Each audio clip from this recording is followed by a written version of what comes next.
Hello, Achu. How are you all? I hope you all are fine and healthy. So, welcome back to your SST classes. In today's class, we are going to start with a new chapter that is Panchayati Raj. So, Bacho, let's start with the chapter. So, first we have local self-government. Local self-government functions at the grassroots levels as it is the form of the government which is formed by the people of a locality. So बच्चों local self government होता क्या है? Local self government हमारी country की grass root level पे work करती है, यानी कि जो सबसे छोटी छोटी प्रॉब्लम्स होती है उन सब के साथ कौन डील करती है? ये लोकल सेल्फ गवर्नमेंट। अब बच्चों ये लोकल सेल्फ गवर्नमेंट जो है वो बनती कैसी है, यानी कि उस पर्टिकुलर लोकेलिटी के लोग ही क्या करते हैं, उस गवर्नमेंट को उन लोगों को इलेक्ट करवाते हैं एंड उन लोगों की गवर्नमेंट बनवाते हैं।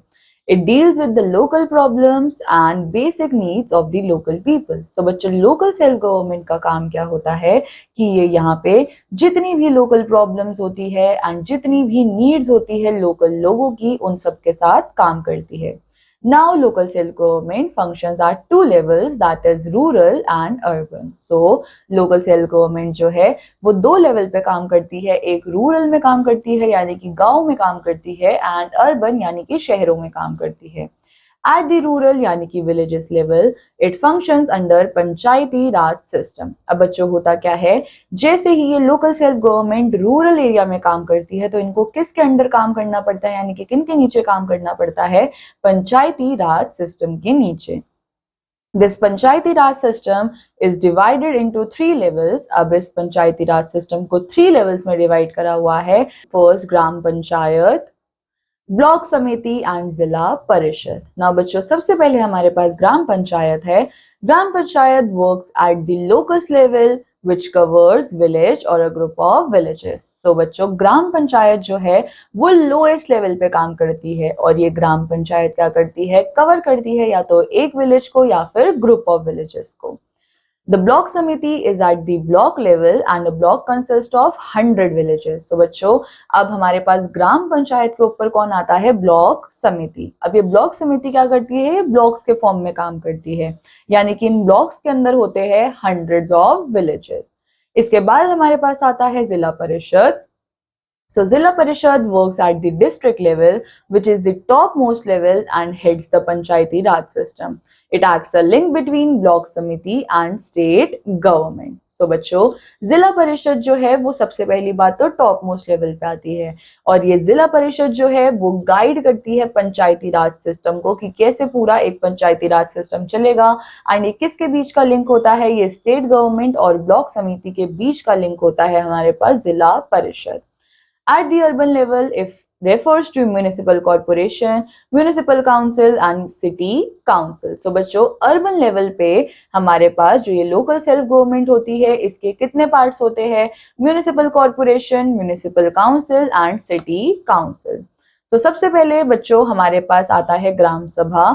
So ग्राम सभा क्या होता है? ग्राम सभा is the assembly of the village that consist all members above the age of 18 years in the village. So ग्राम सभा जो है वो एक विलेज की असेंबली होती है और इस असेंबली में गांव के अंदर जितने भी लोग होते हैं 18 साल के ऊपर वो सारे लोग आते हैं।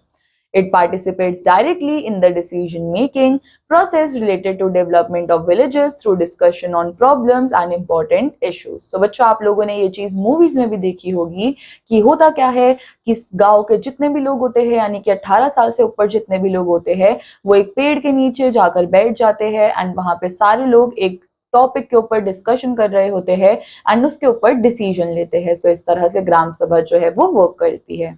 Gram Sabha meet at least twice in a year and ensures that maximum number of people participate in the meeting.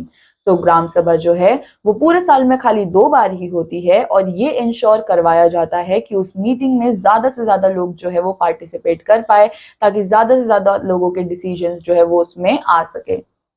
The Gram Sabha usually elects the people who form the Gram Panchayat and monitors the activities of Gram Panchayat. So बच्चों ग्राम सभा है क्या? ग्राम सभा वो ही लोग हैं जो कि इलेक्ट करवाते हैं ग्राम पंचायत को एंड ये मॉनिटर करते हैं, इस चीज पे ध्यान रखते हैं कि ग्राम पंचायत जो है वो सारी एक्टिविटीज कैसे कर रही हैं। Then we have the Gram Panchayat. The Panchayat refers to an assembly of 5 elders usually. अब बच्चों पंचायत का मतलब क्या होता है? 5 पंच मतलब 5 एंड इस पंचायत में 5 एल्डर मेंबर्स जो है वो होते हैं. The Gram Panchayat is a local self-governing body of a village and is the foundation of the Panchayati Raj system. अब बच्चों ग्राम पंचायत कौन है? वो एक लोकल सेल्फ गवर्नमेंट होती है एक विलेज की और ये फाउंडेशन बनाती है यानी कि बेस बनाती है हमारे पंचायती राज सिस्टम का. The Gram Panchayat is formed in villages with a population of about 300 people, and if village has least population, 2 villages can be combined to form a village panchayat. अब बच्चों ग्राम पंचायत कहाँ पे बनती है? ऐसे गांव में जिनमें 300 लोग तो एटलीस्ट होने ही चाहिए और अगर किसी गांव में 300 लोगों से कम लोग होते हैं तो होता क्या है कि 2 villages को साथ में कंबाइन करवा दिया जाता है. Then we have composition. The number of members of Gram Panchayat varies between 7 and 25 who are elected by adult members of Gram Sabha. So बच्चों अब हमारी ग्राम पंचायत के अंदर जो मेंबर्स होते हैं वो 7 से 25 के बीच में वेरी करते रहते हैं और इन मेंबर्स को इलेक्ट कौन करते हैं? ग्राम सभा के members. 1/3 of the seats are reserved for women and members of scheduled caste and scheduled tribes. अब बच्चों ग्राम पंचायत के अंदर जो है 1/3 सीट्स रिजर्व रखी जाती है विमेन्स के लिए एंड SC/STs के लिए. The government can also nominate 2 members, either women or from SCs and STs if they are not represented. अब बच्चों मान लो कि उस विलेज में से कोई भी वुमेन या फिर कोई भी SC/ST जाकर नहीं खुद से खड़ा होना चाहता इलेक्शन के अंदर तो यहाँ पे गवर्नमेंट क्या कर सकती है? नॉमिनेट कर सकती है किसी वुमेन को या फिर किसी SC/ST को जिनके लिए गवर्नमेंट को लगता है कि ये रिस्पॉन्सिबल है. The term of the member is for 5 years and बच्चों कोई भी मेंबर जो है उसका टर्म यानी कि वो कितने टाइम तक मेंबर बन के रहेगा वो 5 साल तक का टाइम पीरियड होता है. Then we have sarpanch. The head of the gram panchayat is the sarpanch. अब बच्चों ग्राम पंचायत का जो हेड है वो कौन होता है? Sarpanch.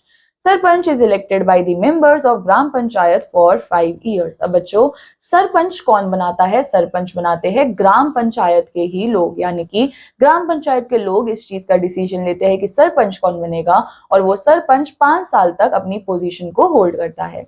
The sarpanch is assisted in duties by deputy sarpanch. अब बच्चों सरपंच जो है वो तो सबसे टॉप पे हो गया तो इसका मतलब अब सरपंच के नीचे उनका एक असिस्टेंट होता है जो कि सारी चीजों को देखता है. वो कौन होता है? Deputy sarpanch. Now next we have the sarpanch presides over the meetings of gram panchayat as well as ग्राम सभा. अब बच्चों जब भी ग्राम पंचायत या ग्राम सभा की मीटिंग होती है तो उसमें सरपंच का होना भी बहुत जरूरी होता है. Then we have functions of Gram Panchayat. It provides educational facilities. It provides healthcare facilities by setting up health centers and dispensaries. It maintains public hygiene, cleanliness and sanitation. So बच्चों अब ग्राम पंचायत का काम क्या होता है कि वो सारी एजुकेशन फैसिलिटीज जो है वो प्रोवाइड करवाएंगे. उनको हेल्थ केयर फैसिलिटीज यानी कि हॉस्पिटल्स, डिस्पेंसरी इन सारी चीजों को प्रोवाइड करवाना होता है. देन बच्चों इनका ये भी काम होता है कि वो पब्लिक हाइजीन, क्लीनलीनेस और सैनिटेशन के ऊपर भी ध्यान रखे. It constructs and repairs wells, tanks, road, street light etcetera. So बच्चों अब यहाँ पे इनका काम क्या होता है कि ये रास्ता बनवाए, ये लोगों तक पानी पहुंचवाए, ये लाइट्स जो है वो लगवाए. It ensures the supply of clean drinking water and इनका ये भी काम होता है कि ये लोगों तक साफ पानी जो है वो पहुंचाए. Then we have sources of income. So taxes on goods that are traded in the village, fees for maintaining records of sale of land and cattle. So बच्चों अब इनकी source of income क्या होती है यानी कि इस गवर्नमेंट को पैसा कहाँ से मिलता है? ये लोग टैक्स लेते हैं उस चीज पे, उन सारे सामानों पे जो कि विलेज से ट्रेड हो रहा होता है. इसके अलावा ये लोग उस चीज की फीस लेते हैं कि ये लैंड के रिकॉर्ड्स जो है वो मेंटेन करवा के रखते हैं, कैटल के रिकॉर्ड्स उनको मेंटेन करवा के रखते हैं. देन ये लोग टैक्सेस लेते हैं बिल्डिंग्स, शॉप्स एंड फेयर्स का. Then fines from people who are found guilty in petty criminal cases और ऐसे लोगों से पैसा लिया जाता है जो कि कुछ क्राइम करते हैं. Grants and donations from the जिला परिषद. एंड बच्चों इन लोगों को क्या होता है? कुछ डोनेशंस या फिर कुछ पैसे जो है वो जिला परिषद से भी मिलते हैं. Then we have panchayats and women. Women have been given due representation in panchayats. It is a step to give women more power and participate in decision making. So बच्चों, वुमेन्स को पंचायत के अंदर रिप्रेजेंटेटिव का role दिया जाता है, and ऐसा क्यों किया गया? ताकि वुमेन्स को ज्यादा से ज्यादा पावर जो है वो मिली जा सके किसी भी डिसीजन को लेने के लिए. In 1992, 33% of seats were reserved for women. Consequently, many women have been elected as sarpanch in panchayat. So बच्चों, 1992 में 33% ऑफ सीट जो है वो खाली वुमेन्स के लिए रखी गई थी. एंड बहुत बार ऐसा क्या होता है कि वुमेन्स जो है वो भी सरपंच बन जाती है एक पंचायत की. Now we have, let's recall. So local self government is important ताकि लोगों को चांस मिल सके एक सेल्फ रूल का. देन बच्चों, लोकल सेल्फ गवर्नमेंट जो है वो दो लेवल पे काम करती है, रूरल एंड अर्बन. रूरल में हमारे पास होता है ग्राम पंचायत, ब्लॉक समिति एंड जिला परिषद. हेड जो होता है ग्राम पंचायत का उनको बोला जाता है सरपंच. वुमेन को बच्चों 33% रिजर्वेशन दी गई थी ताकि ये इंश्योर हो सके कि वुमेन जो है वो ज्यादा से ज्यादा पार्टिसिपेट करे लोकल सेल्फ गवर्नमेंट में. Now on the basis of the chapter, आपके पास यहाँ पे ये एक्सरसाइज है जो कि आप सबको कंप्लीट करनी है. सो बच्चों, this completes our chapter. I hope आप सब लोगों को ये चैप्टर समझ आया होगा. So I meet you in the next chapter. Till then take care. Bye bye.